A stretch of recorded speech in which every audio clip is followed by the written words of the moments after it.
Shalom. Selamat datang di Renungan Harian Rhapsody of Realities Indonesia, edisi 14 Januari 2024. Setia dengan investasinya.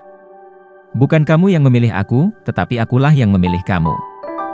Dan aku telah menetapkan kamu, supaya kamu pergi dan menghasilkan buah dan buahmu itu tetap, supaya apa yang kamu minta kepada Bapa dalam namaku, diberikannya kepadamu. Yohanes 15 ayat 16. Ketika Tuhan memberi engkau kesempatan untuk melakukan pelayanan dalam bentuk apapun dan dalam kapasitas apapun, penting bagimu untuk mengenali dan memanfaatkannya. Tuhan bukanlah investor yang boros. Dia tidak berinvestasi pada suatu tempat atau orang yang tidak membuahkan hasil.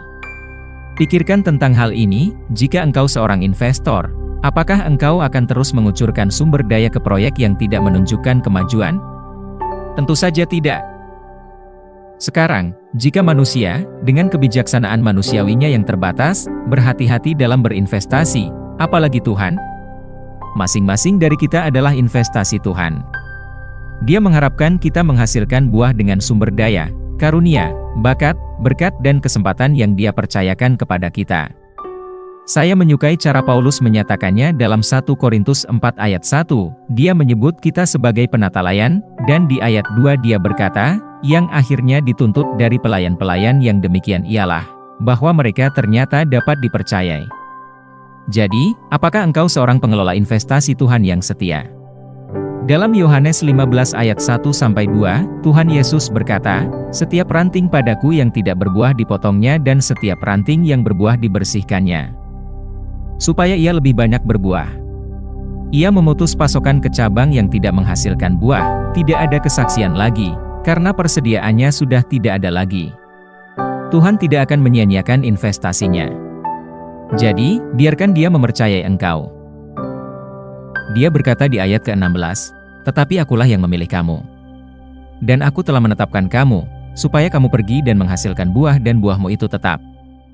Yohanes 15 ayat 16.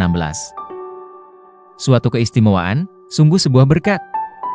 Tuhan Yesus sendiri telah memilih dan menetapkan kita untuk bisa berbuah. Dia menahbiskan engkau untuk menghasilkan buah yang kekal. Haleluya! Ini adalah misimu. Engkau adalah seorang misionaris bagi duniamu, yang dipilih oleh Tuhan untuk tujuan ini. Selama engkau tetap setia, Tuhan akan terus berinvestasi padamu dan mempercayai engkau lebih banyak lagi. Seperti yang Paulus katakan, aku bersyukur kepada Dia, yang menguatkan aku, yaitu Kristus Yesus, Tuhan kita, karena Ia menganggap aku setia dan mempercayakan pelayanan ini kepadaku. 1 Timotius 1 ayat 12.